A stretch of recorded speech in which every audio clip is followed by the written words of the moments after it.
when I first got in the league, and guys see me, I'm like light skinned and I'm half Asian. I listen to Drake, and I went to Notre Dame. They're like, "Dude, this dude's soft." And then I always talk to guys and like, you kind of surprised me. Like, you're not as soft as I thought you were gonna be. Welcome to a very special episode of the Mina Show featuring Lenny, brought to you by Toyota. The Asian American, Native Hawaiian, Pacific Islander community is an emerging community of NFL fans, and Toyota knows we roll deep.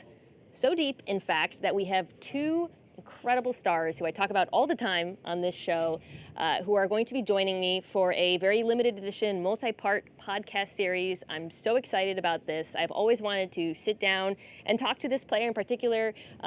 Listeners to the podcast know I talk about him all the time in a football context. Here we'll get to know him a little bit more in a personal context, talk about family, Asian American heritage, and of course, football, and that's Kyle Hamilton, Baltimore Ravens safety. Welcome to the show. Sounds good. Thanks for having me on. I appreciate it. I mentioned this to you while we were walking up to here. By the way, we are on a commercial set, so by a Toyota truck, and you might hear some noises in the background because of that. I mentioned this to you while we were walking here. This is our first time meeting, but I actually met your dad at the Super Bowl in Phoenix. He introduced himself to me. And of course. It was very, very nice. And I think he knew who I was because of your mom, Jackie. Yep. Got it. Who is a big football fan. Yeah, she's a football nut. That's what she likes to say. And football media, I guess. Yeah, no, she's all over it. She's locked in. Yeah, she's my biggest critic too. Your biggest critic? Yeah. How so?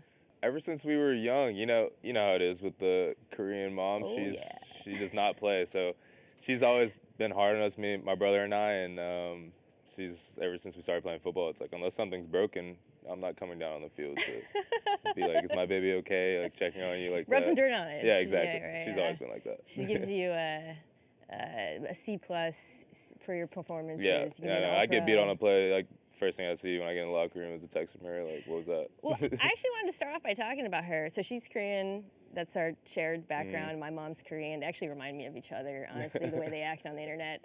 But this is I guess a common stereotype that Korean parents, they want us to be doctors and lawyers. Yeah. But I think this is another thing we have in common. That's not the impression at all I get from your mom. Certainly the way you talk about her with your upbringing being such a football crazed mom. Yeah, I think that's just a misconception in general. Korean and Asian parents as a whole. I think it's more so of they just want you to be successful in whatever it is that you do, and whatever it is. And she always told my brother and I, she's like, I don't want to pay for college. So whether it's academic scholarship, athletic scholarship, I just want you to focus on something and be good enough at it so I don't have to pay for you to get your degree. But no, she's done a great job, along with my dad, just raising us to be humble, work hard. It took a lot of work, and me and my brother aren't the same kid, and they managed a way to have both of us be successful. You were born overseas, but grew up in primarily Atlanta, correct? Yeah, was born in Greece and then grew up in Atlanta. Have you been back or? No, I need to at some point. I'm going to 2025 off season. What was it like growing up in Atlanta? It was great. I think athletically it's really competitive down there in all sports. So whatever it was, basketball, football, whatever it was going to be, I think you kind of leave Georgia, and this may be a little biased, but I think you leave Georgia and the talent kind of drops a little bit.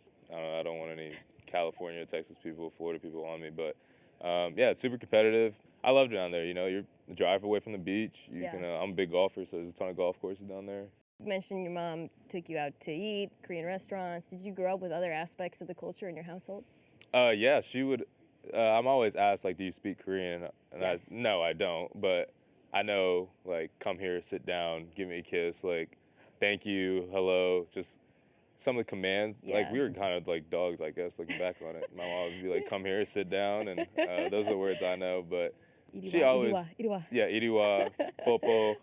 She always used to give us, like, little nuggets here and there just because we don't get a ton of Korean exposure just being in Atlanta besides, like, going to certain pockets. And she always made sure that we were proud to be Korean and made it a big thing. I don't know if people who are listening to this kind of know this about Koreans, but like there's just certain places around America where like it's all Koreans. Yeah. And they're often like random, like Buford Highway, probably the closest to where Baltimore, where you live now, Centerville in Northern Virginia, Okay, yeah. super Korean. Yeah, it's confusing. Jersey, yeah. there's like little tiny Yeah. little pockets Yeah, of it I or know. whatnot. But they're kind of hidden gems though. Yeah. Did people know you were Korean when you were a kid? No. I think a lot of people just assumed I was half white. Really? Yeah, just because that was, I guess, more normalized. Like, they hadn't heard of, like, a black-Asian mixture. And so I guess they always used to call me, like, somewhat of a unicorn because of that. Yeah. But, no, I think it's super unique. And, Tiger Woods, obviously, is black, and his mom is Asian. And I think my mom kind of embraced the Tiger Mom role and name. And I think with a lot of other Korean moms. But I think it's such a good thing for kids to have that, and for me and my brother, it just instilled in us, like, being well taught, and when you leave the house, like, how you're behaving in front of other parents, stuff like that, and just respect and a bunch of stuff that I appreciate her for. Shoes off. Shoes Do off. you live the shoes off lifestyle? No. I think that's one part my mom got Americanized into, but then we went to Korea, which I'm sure we'll get into. Yeah. And then I guess I'll just get into it. Yeah, let's get into it. So you went to Korea this year for the first time. Yeah. Did you like a family trip or tell me about it? Yeah, there's I actually like tweeted out a picture of my family. Okay, so that photo made the rounds in all my Korean group chats because, or just chats with Asians, because the picture with your family, there was a guy in it, he might have been your uncle or something, and literally everyone was like, every single person I know has a Korean uncle who looks exactly like him. Exactly like that. Anyways, yeah, so that was your family. Yeah, well, they don't speak a lick of English. Okay. Which was challenging for my brother and I. My mom's, she grew up there until she was like 13. Oh, wow. So she's fluent, obviously, and so she was kind of our translator. Yeah. And no, it was great just to see people who are related to me look nothing like me, but just not having met them ever in my life and instantly like having that bond, it was really cool. And just trying to explain to them what I did for work. And then I was about to ask, like, how it's hard to get NFL football in Korea. Yeah. Like Air Force Network is how most especially people with the watch, time change too and all yeah, that stuff. but they must be so proud of you. Yeah, no, once they kind of learned what the NFL was, they were super proud and just, they're more concerned about just being successful at the end of the day and being happy in what you do. And, they seem very content, and it's a different lifestyle over there than it is over here, and super supportive. And I think they did a great job of just bringing us in and accepting us like they've known us our whole lives. And, they hadn't seen my mom in years, ever since probably she was 13. So not going to reveal her age now. She's very young looking. Yeah, no, she gets that a lot. She'll like that. But yeah, it was awesome. It was kind of funny. They asked my brother, who's washed up now. He's just working up here in New York. But they asked him, they were like, "Do you play in the NFL too?" And he's like, "No, it's not like super common to be playing in the NFL." But it was cool, funny experience. Going back to growing up, obviously there weren't a lot of Korean, or I guess Asian American players necessarily, which maybe is why people didn't look at you and assume that you were. And they're also, I think, like in the NFL at the time. Hines Ward. Hines Ward's probably the only. Was that before your time? No, I know Hines Ward. He went to Georgia too. So okay. So I grew up in Georgia, and obviously, and I knew who Hines Ward was. But that's pretty much the only Asian football player that I knew of. Yeah. And I don't know if anybody else that comes to mind other than Hines Ward. It's a pretty small group. Yeah, but we're slowly growing. Actually, I wanted to bring that up because do you remember? I know you remember this because you were asked about it. There was a viral tweet from Rashard Mendenhall about the all black versus white team, both sides trying to claim you. And I put together an Asian roster, and I was like, we're taking Kyle Hamilton back. You can play for, any team you want. However, when I put together this roster, and by the way, PI holding it down in the trenches. We can't put together a team. I know a ton of Asian linemen without our PI brothers.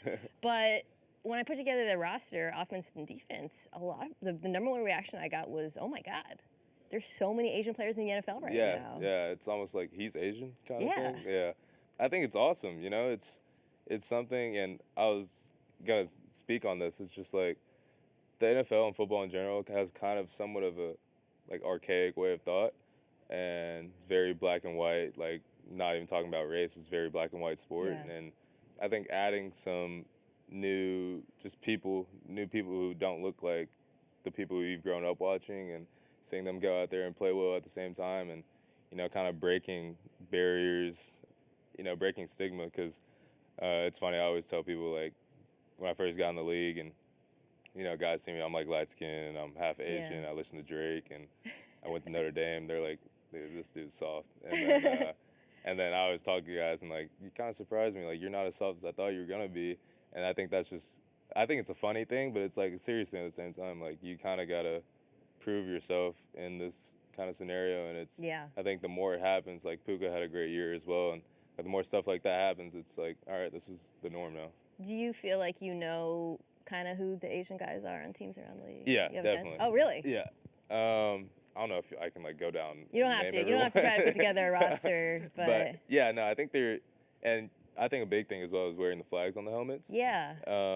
And that's also bringing, like, awareness and stuff like Huge. that. Like, because people see that on TV, like, oh, I didn't know he was this or he was that. And it's not even just with Asian heritage. It's like guys who are from Europe, Africa, wearing the flags, and the NFL let us wear it the whole year now. So I think that little flag kind of carries a lot of pride with you at the same time. Yeah, it's like a little thing, but it's like your family on your I have a Korean flag tattoo on my back, and you don't see it on TV, but then when I do see it, Korean people are like, "Oh my God, I didn't even know." Right, yeah. They get so excited. Yeah. It's like my helmet decal, I guess. Yeah. Because like, sometimes people look at me and they don't know that I'm Korean either. Yeah. They're kind of like, something's, Yeah, no, and then you tell them, they're like, okay, that makes sense. Right. Yeah. Well, Koreans-wise, can you name all the Koreans or some of the Koreans? I think I could probably name all. It's not the that many. Koreans. That's much Yeah, smaller. Me. God, I keep forgetting the kicker from Atlanta's name. Young Hae-koo. Yes. Yeah, he's And Georgia. guys in Atlanta, like my friends who are Falcons fans, love him in Atlanta. Nice. Sam Howell, surprisingly, is Korean. People don't know that. Who am I missing? Quarterback. Kyler. Yeah. Have you guys met? I don't think I met Kyler. Okay. No. Yeah. I think is that it? Yeah, that's the big four. Yeah. You guys are kind of like the big four. If you are Korean and we Apologies. yeah, Or, put the helmet, yeah, the sticker it. on. Yeah. So I will say, when I put together this team, it's kind of a golden age of Asian safeties. Yeah, that safety, right? Because can you name all of them? There's quite a few. Cam Bynum. Cam Bynum is Filipino. He's Filipino. Taylor Rapp. Taylor Rapp's Chinese. Chinese. Can I get a team? Chargers. He's PI. Oh, Lohi. Oh, yeah. Yeah, Lo. Of course, Was my freshman year camp roommate. There might even be more, actually, PI, if I think think it. Yeah, I'm thinking just Hufanga Asian. in San Francisco. Yep. But yeah, it's like, wait, are we like the best safeties? Yeah. Right? We breed safeties. Wait a second. Yeah, I mean, it's pretty cool when you think about it. Yeah, definitely. And it's not even something that you're paying attention to, really. It's just like you look up and You just it's look happening. around and you're like, wait, it's pretty cool to see. I mean, I started putting it in a list and I was like, damn, I got to cut some dudes. I know, that's a good thing, though. The That's a roster's good getting a thing. little stacked. All right, we're back talking a little bit of football. Perfect. Something you and I were talking about, I was asking you about Coach McDonald, who's now coming to coach the Seahawks, and sort of talking about the complexity of his defense and all that's required of you. And I was wondering if there was a moment, a game over the last couple of seasons, your first 2 seasons in the NFL, where it felt like everything clicked. For me personally, or Yeah, the defense you. as a whole? Me personally, I'm trying to think. Maybe like there was like a crop of games my rookie year, in the middle of the season, where I was playing pretty consistently well, and I feel like I had a good grasp of the playbook and everything. And I go against guys who I've grown up looking up to, and then I'm going out there and like getting my job done against them. And it's just like a confidence thing, like anything else, like any other job. And I feel like that middle of the season, my rookie year, definitely had some confidence for me. So your hallmark is your versatility. And it's funny because Coach Freeman just talked about like, oh, maybe we asked him to do too much. And versatility is funny because in some ways it's obviously so valuable in today's NFL, but it can also hurt players, I think. There's players who have come into the league who during the draft we would talk about him, oh, he's a Swiss Army knife, he's a unicorn. And then it came into the league and it felt like they weren't allowed to focus on one role. There's certain examples that come to mind or whatnot. But that didn't happen with you. And I was wondering if you could explain why you think that is. Yeah, I think one, credit to my college coaches. They put me in a lot of those positions as well, like playing nickel and stuff like that, challenging me to play man in the slot, playing deep safety. And so when I got to the league, it I feel like the Ravens, Mike McDonald kind of had the blueprint a little bit on what they wanted to do with me and just coach me to the next level at that point. But I feel like it's a mixture of confidence and just ability to to absorb the playbook. You're playing so many different spots. You got to learn so many different spots and know what this guy's doing, that guy's doing. But I think it helps you so much as a football player, just having the knowledge of what technique the edge is supposed to be in, so I know what my fit's going to be, and if they bump the front, is my fit going to be different now? It's like just stuff like that just gives you a little edge and puts you ahead of the play a little bit. When you're learning those responsibilities, do you talk to, like, I don't know, Jadeveon Clowney if you're, thinking about the fact that you're going to be playing off the edge? Yeah, no, I definitely a lot. And, when I'm talking to guys, especially during the game, I try to keep it as simple as possible. Right. Like, I'll tell guys, like, the coverage of the play. Like, if a corner looks out to me and we have a long play call and we're playing cover one, I'll just be like, cover one, playing cover one. So I think simplicity in the moment is such a big thing, and communication within that simplicity. If I'm talking to the D and I'm saying, like, yo, I'm going inside, and he'll pat himself on the button, so we're on the same page, so we don't run to the same gap and we have an open edge or something like that. And I think that's such a big thing that you have to get right during the week, and then you can do it easily on game day. We've spent so much time on this podcast, on NFL Live, talking about the Ravens defense last year in particular. One of the most, it was almost as fun to watch as, like, the Niners offense. I actually really thought of you guys as kind of like the defensive version of that in terms of, like, the basketball on grass kind of thing. Yeah. But we spent so much time talking about the use of simulated pressures and disguise and all the cool things you were doing. And in some ways, it's so complicated. But I've also heard it can actually be simpler because rather than defined roles, you have defined responsibilities. Right, yeah. Can you explain that distinction? Yeah, I think in the simplest form, everybody, especially back seven guys, know what everybody's doing. And our defense and Mike's defense kind of allow guys to say, like last year, put PQ in a curl flat or hook or and put them on a blitz and then drop the end from the field. Like, everybody knows what everybody else is doing, so we can call the same defense, just have different guys doing different things. And so we can do that easily. And then instead of the dime dropping, the dime's blitzing, and the Mike can drop, or the Mike's blitzing. Like, everybody knows what they're doing.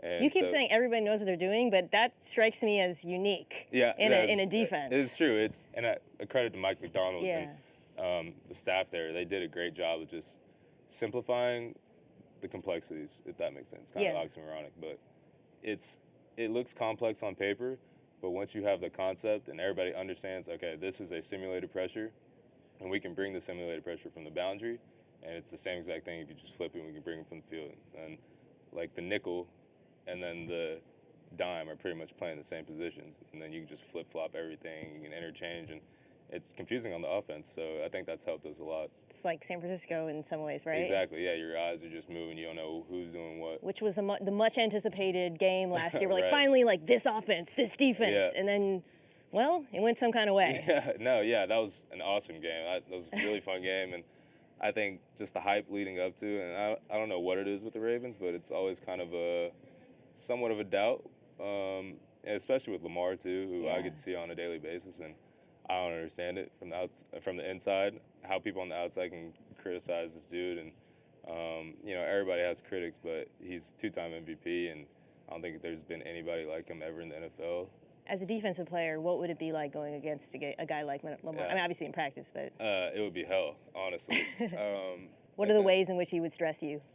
I think he eliminates your pass rush. One, just because it's hard to sack him. Yeah. Two, you kind of have to contain, so you can't actually get pressure off the edge. And then he could also take one of your zone droppers because you need to spy him too. And then at that point, his arm is so good to where he can just pick you apart and guys get open. And it's really just like pick your poison kind of thing with him. So essentially, the constraints that he puts on you guys is a nightmare. You can't run the same defense against him. What is it about your defense that is uniquely difficult for elite offenses and quarterbacks? Yeah, I think, one, speed and just willingness to get to the ball. And, we always preach, and everybody preaches, like, 11 halves to the ball. Every single team from high school to the NFL is saying it, but not a lot of people actually do it and pride themselves on it. And I think that we do a great job in practice of doing that. And, big shout out to Roquan Smith. He's kind of the tip of the spear in that. And, you're watching film, you're seeing Roquan run the ball, and, like, he has no care in the world except for getting to the ball. And it's contagious, honestly. It makes everybody want to do it. And that combined with, confidence and our coaching and just being prepared, it's tough to go against, I think. You alluded to all the different hats you wear, whether you're on the line of scrimmage, you're nickel, you're in the box, as a linebacker, you're a free safety playing the post. What do you think you're the best at, and what would you like to get better at of all those roles? I've been asked that question before. I honestly don't know exactly. I feel like I want another year in it just to know exactly what I feel like I'm the best at. This past year, I felt like I was the best in the slot. And I think one of the things that I do really well in the slot is disguising. So just playing with leverages, because the quarterback's always looking at the overhangs, whether it's the nickel or it's the boundary safety or dime. Those are kind of their hot points to see, like, who's blitzing, is this safety going to roll down, this and that. So if I can get the quarterback to check and think that I'm blitzing and the sim pressure is actually coming from the dime side, then they're sliding to me, and then dime's got a one-on-one with the back, or he's unblocked, like stuff like that, then get the team behind the sticks, and then now we have a 3-and-out and puts Lamar and them back on the field. So I feel like that was my best part this year, just playing the slot. One thing I feel like I can get better at, I would say being more aggressive in my deep zone stuff. Like if I'm playing a half. You saw Geno Stone get all those interceptions, and you said, right. give me some of that? Geno, I don't know, Geno sold his soul or something. Geno had a great year last year. Super happy for him. Obviously, he went to the Bengals, unfortunately, but super happy for him. He got paid. Burrow got tired of getting picked off by him. Yeah, right. No, they had to go get him. But yeah, just playing a half and telling myself, like, I can go pick this ball instead of covering grass. Yeah. I think that's one thing that I want to get better at. One more football question, then we're going to do some rapid fire at the end. Perfect. For a long time, especially as with the explosion of passing in the NFL, you see this contractually, but also from a roster construction, teams have privileged edge and corner, and corner. Your defense is unique. Baltimore, not to say that you don't have excellent pass rushers and corners, but you're so elite up the spine of the defense. You talked about Roquan Smith, who is one of the two best linebackers in the NFL. They've got you and Marcus, safety, and then up front, Justin Madubuike is coming off this amazing year. What do you think it is about that kind of build where you're like so good up the spine that makes the Ravens defense so good for this moment in football? Yeah, I think one thing that we're really big on, that a lot of teams are really big on, is attacking like hashes, attacking middle of the field, like running a grab, trying to get a safety to bite down the middle and then hitting for deep post, stuff like that. And I think the hardest throws to make are on the sidelines. And, with Matt Stafford, who's honestly, I think, the most underrated quarterback in the league. You guys were great last year, but he went. That game, both quarterbacks blacked out. Yeah, no, that was awesome. It was insane. That was an awesome game. But yeah, he's super good. So if Matt Stafford wants to make a 40-yard pass on a 15-yard out route across the field, a coach calls it NFL pitch and catch, just next play. Yeah. But we're gonna make them throw those balls all day, check it down to the flat, and then that goes back to running to the ball. We're gonna pivot, hinge as curl flats, and try to cover and help our corner out, and then everybody rally to the ball for a 3-yard game. To go back to the Niners again, where everyone thought it was gonna be such a showdown. Teams like that live and die in the middle of the field. So if you're able to it's just like if you get an arm cut off, you can survive that. If you get stabbed somewhere near, you're not gonna live very long. It's violent but accurate analogy. All right, quick rapid fire. Who has been your toughest cover in the NFL? Probably Amari Cooper. Really? Yeah. Such a good route runner. I think he's very underrated as well. Yeah. Great route runner. And he's still fast for his age, too. You were lined up against CMC a few times in the Niners game. What was that? He's different than unique. Yeah, he's different than every other back, because little option I feel like a lot of backs just run like coach routes. No, which he I runs think, real. in my mind, it's like, coach told me to come here 5 steps and break in. He gets out the backfield, and it's like you're covering a slot receiver, and I think that's what makes him so good. Who has the weirdest social media in the NFL, and why is it Marlon Humphrey? I literally was going to say Marlon. That dude is just so himself, and you have to love him for it, and he's unapologetic, and I think he's going to do a great job in TV after he's done playing. He's going to be with me. Yeah, but he has no filter. If he had a PR team, they would be under crisis all the time, but we love Marlon. You were a quarterback in high school, correct? Yes. At some point, I know Yep, that. freshman year. If you were the Ravens' emergency quarterback and it got down to you, what stat line would you put up? What point in the game am I coming in? Second half? Second half. Okay. I would say I'm going 6 for 15. I'm being honest. They're running zone read with you. Can you pick up how many yards would you get on the ground? See, I'm good at that because I played triple option when I played quarterback, so I can read the end. I think we might need to stick with that. It's going to be a You big guys have game. a robust QB run package. Yeah, but I mean, I'm not Lamar, though, at the same time. But, I'll fall forward a couple times, and, I'm a big morale guy, so I'll have him hyped up in the huddle. And, I mean, I got to think that huddle's pretty nervous. Yeah, no, I mean, if I'm in at quarterback, we're probably losing the game, unless we're up at like 50. But 6 for 15, 1 touchdown off a fluke. I just bombed down the field. I can throw it far, just not accurate. And then maybe like 6 rushes for like 32 yards. That's a lot, actually. Yeah. What is something about playing with Lamar Jackson that no one knows? He's probably the goofiest, most childish person on the team. Example? Dude is just so quick. Like, we'll be in the middle of a camp practice, like day 13 of camp, dog days, and, he'll break something up the middle, and I'm the post safety, and it's one-on-one. Like, obviously, I'm tagging him off. I don't want to get kicked off the team for touching him. But, and then he just starts, like, sprinting, laughing, and then I'm like, dude, I'm about to pass out. And he's, like, joking around, and everybody else is dying. I don't know. He's just a God-gifted athlete. Sometimes it seems like he's not even trying. Literally. That's the weirdest thing. It's like half speed. Yeah. He moves at a different. It's weird. Yeah, he told us he's like never run full speed in the game. Really? That's what he says. I don't know how much I believe it, but that's what he says. 2 more questions. What's a pregame ritual you have that maybe people don't know? I play Candy Crush before every game. So dumb. Yeah, no. I try I to thought be you were going to be like, I lock in, I visualize, I see myself picking off the quarterback. No, you play Candy Crush. No, I do play Candy Crush. I do like I like read scripture. I'll like go out and pray and like I have all that. But Get a I think song. yeah, and then I'll play Candy Crush. I like to be chill before the games. Like don't want to waste energy on like hyping myself up. But fair enough. Yeah, I just grind some Candy Crush in the hot tub. All right, let's take a quick break, and when we come back, we are going to talk about one of the very important people in your life who got you to where you are today. All right, we are back from break with Kyle Hamilton and another guest, also joining us courtesy of Toyota, the head coach of the Notre Dame football team, a person who has played a very large role in the career and life of Kyle. That's Coach Marcus Freeman. I believe we are setting a record for the most Koreans ever on a football podcast. Even if it's just half, that's 1.5 when you add it all up. But I actually want to start there because obviously that is something you guys have in common, your shared heritage, which Kyle and I have been talking about, Coach. Was that something that you were able to bond over once you met back when you were in college, a commonality that you realized you had right off the bat? Yeah, I don't know, and Coach, correct me if I'm wrong, I don't know when exactly we figured out we were both Korean, both had Korean moms.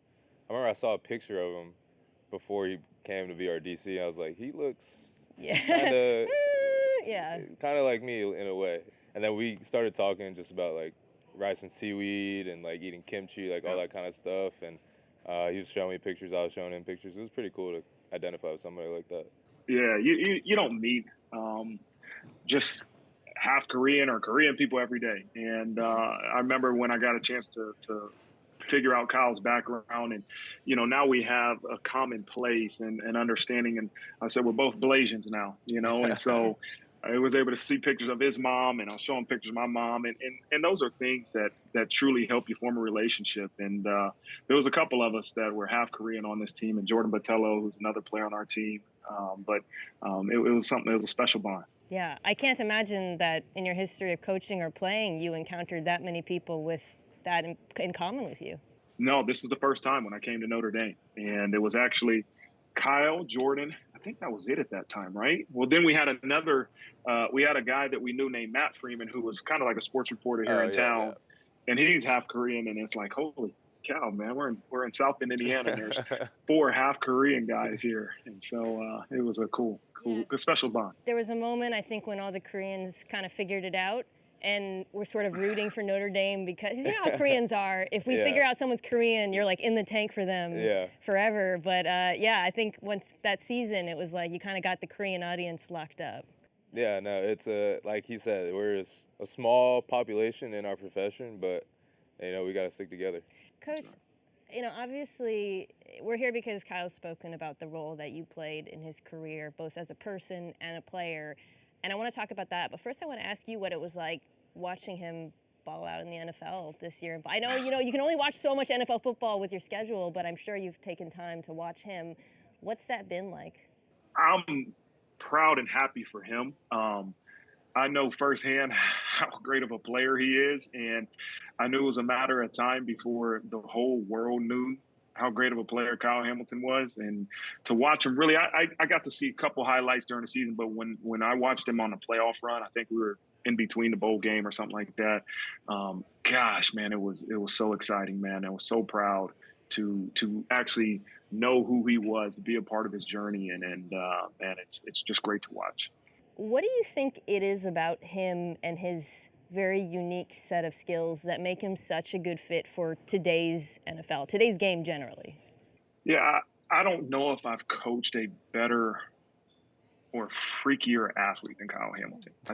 I haven't. I've coached some great football players, but he is, to have his size, but then his speed and his skill set and his physicality, like this, I have a saying that God is fair. I don't know if that really is true when you talk about Kyle Hamilton. And so, for me, I heard a lot about him before I got here. And then to see him, with my own eyes, and you could do so many different things with him, right? And I often told Kyle this. I said, we might have did him a disservice because we moved him around so much. And we just tried to, if we needed somebody to play man coverage, we would put him here. If we need somebody to be the middle of the field safety, if we need somebody to blitz, like, you would try to do everything with Kyle Hamilton, but man, he is a special football player that now the whole world is seeing him doing at the NFL level. Kyle, looking back at your days at Notre Dame, we've been talking about the people who got you here. That's why Coach is here.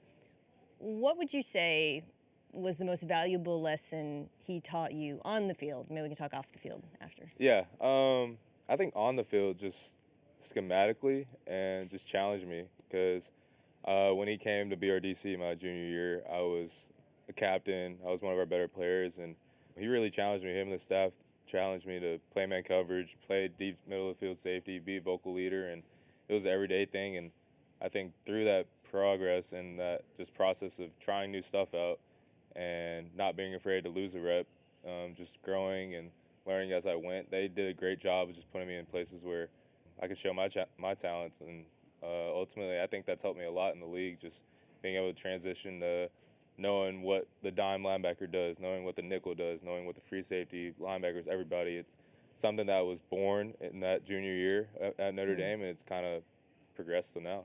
So before he came, did you think of yourself as more just someone playing closer to the box, not capable of playing the post the way you ultimately did in college? Yes and no. I think because of your size. I don't know exactly what because I grew kind of late, and so really? I was like 5'9" probably my sophomore year of high school. Wow. And then it was like 6'3" overnight. My dad's jinx kicked in. Shout out to my pops. But no, I think getting to that size, you don't see like a ton of people my size playing deep or playing in the slot, and so I felt like that was just the next progression. It was like, all right, I'm going to be a strong safety. I'm going to be coming down, whatever, doing this and that. And I think Coach Freeman and Notre Dame really challenged me to do a bunch of different things, and I learned something new about myself too.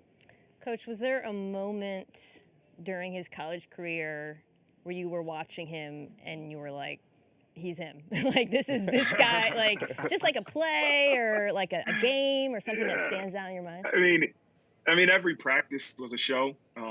They would do one-on-ones, and it was a chance to go out and watch Kyle and Michael Mayer and some of these guys, man, that you knew were going to be great NFL football players. But I'll never forget Florida State, first game of the year in 2021. And we're running, I think it was hot coverage, which is 2 under 3 deep. And all of a sudden, Kyle Hamilton's the middle of the field safety, and I see him cover at least 30 yards and pick the ball off on the opposite sideline. The right Now, sideline, I think, right? I yeah, remember I that. think he took his helmet off, after that play. Yeah, no, And so I BK, remember. BK cussed me out for that. I remember that. But man, he is. Gosh, he was fun to coach. But he's, the thing I really remember and enjoyed about Kyle is like I came in, he was already Kyle Hamilton. He was a dude, man. My job was to try to utilize him in ways that can make us successful. But he's a great person, and credit to his parents for his upbringing. He's got great parents, a great support system. The way he prepared to me was something that it was at a level I hadn't seen before. He would come in and he had high academic demands here, but any free time I would see him in there studying film. He was getting with Coach O'Leary, our safeties coach. He was taking care of his body, and he handled Notre Dame. Right, there's a lot of spotlights on you at Notre Dame, and especially when you're the best player on the field. And he handled all that and still was able to get his job done. And so those are the things that I remember about Kyle Hamilton the most. Obviously, players, I imagine, who currently play for you look up to him, see his success in the NFL, try to emulate his style of play. Although I guess is that, it's kind of like how kids look up to Steph and want to shoot threes. You're like, okay, that's cool, but maybe you can't do all of that. What do you use him as teach tape or as a model for some of the next generation? Yeah, I think there's two things that I always use Kyle Hamilton example is. One is that this is what you can be, right? Because they all see Kyle Hamilton on TV. And so I say, come into Notre Dame, you work hard, you do the things you're supposed to do, you're going to have a path to go to the NFL. And you can follow in the footsteps of Kyle Hamilton. But what I want them to emulate over Kyle Hamilton more than anything is the way he prepared. And that is, to me, what makes him different. He prepares in a way that gives him an edge to have success. Those things that he does on Sundays now, which he used to do on Saturdays, didn't happen just because he's a freak athlete. It's because of preparation that gives him a chance to really make those plays. And so that's what I try to utilize more than anything about what Kyle Hamilton did here at Notre Dame. He prepared the right way that gave him a chance to have success, because you're going to get many guys that are 6'4", 6'5", that run the way he runs, that hit the way he hits. Like, don't try to be that, just try to prepare the way he prepared. Last question for you. Speaking of kids looking up to him, we've been talking a lot about the growth of Asian players in the NFL, players with Asian heritage, Asian fans as a result. And you guys talked about how obviously there weren't a lot, which is part of the reason why you were able to connect that way with your shared background. What do you think it means to young Asian Americans to turn on the NFL on Sundays and see a player like Kyle who represents them? Yeah, I think it's just a great example of, you don't have to be a certain race. You don't have to be a certain color to really achieve those great goals that you have, And the hard part is sometimes is that perception and reality are two different things, right? A lot of times I'm perceived as minority black head coach, and I am so proud of my Korean heritage and my mother and her side of the family, that I want to make sure that people see that I'm not just a black head coach. I'm truly half black, half Korean, and I want to be a representation for many others. So we want young people to be able to see people like you, Mina, people like Kyle, myself, that are really at the highest of their professions, and say, you know what, you can do anything you want. Figure out what you want to do, go to work, and you truly can achieve it. So it's an honor, and I want to continue to be a resource for all young people. Right? It doesn't matter what color you are, all young people to continue to grow and succeed in this world. All right, Marcus, I'm going to let you get back to work. Thank you so much for joining us and talking a little bit about this guy who I think you embarrassed by praising him so much, but I appreciated you joining the Mina Kimes Show. Thanks again. Absolutely. Thank you, Mina. Kyle, love you, man. Keep See you, Coach. Appreciate you. Good luck this year. Right. Yep. So we're here today with Toyota. Toyota cars are known for their reliability. You mentioned to me you drive a Tundra. So I was wondering, when you're driving two games, what's going through your head? What's that pregame mental process like for you? Yeah, I think it's, like you said, calmness is a big thing for me. I don't like to listen to super loud music for the game, just try to chill out a little bit. But then, on the highway, at least in Baltimore, you kind of see the stadium, and then you lock in a little more, and then, pull up to the stadium, get out the car, and, I think once I close my car door, it's like, all right, I'm a football player, and gotta do my job. But I think that ride to the stadium gets pretty calm for me.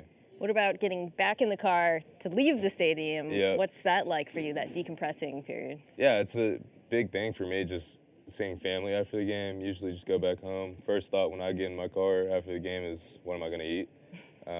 Usually just walk past the food they have for us and just go get some wings or something like that.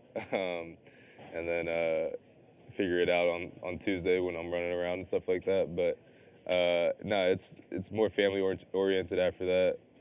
Try to forget about the game as Really? much. So you're not like replaying? It's I mean, out. yeah, I'm replaying it, but like everybody does that. Everybody gets home and then thinks about what they did in the game. But I try to leave film for the next day or whenever, and just decompress and play well, play bad, and kind of see family either way. And I think they help me out a lot with that.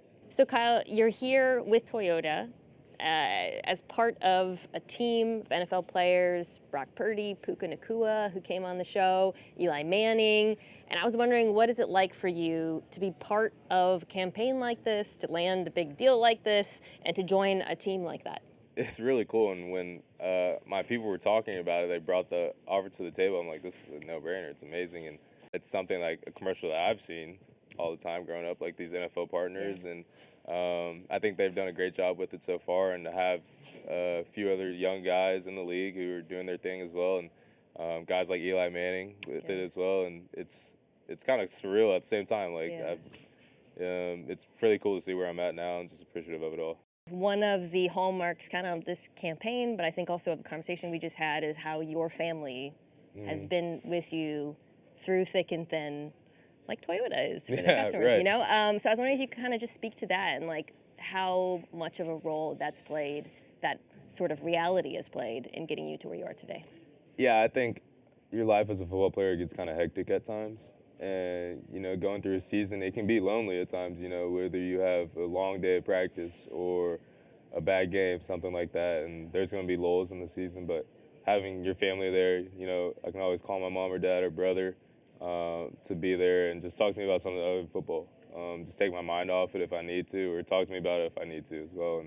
And I think just being reliable is a big part of why they've helped me so much, and just stay level-headed. Awesome. Well, this is much anticipated. Thank you for joining us. Thank you. Sorry Lenny couldn't be here. Tell your mom I said hi. And will. Also, our moms should do their own podcast, Yeah, I feel like. that would be a 5-hour podcast probably. They could talk about Korean dramas. Yes, they can. My mom grinds Korean dramas. And that'll do it. Thank you again to Kyle for taking time out of your very busy schedule right now to join us. This is such a treat. And thank you so much for Toyota for facilitating this. We will be back later with another very special episode.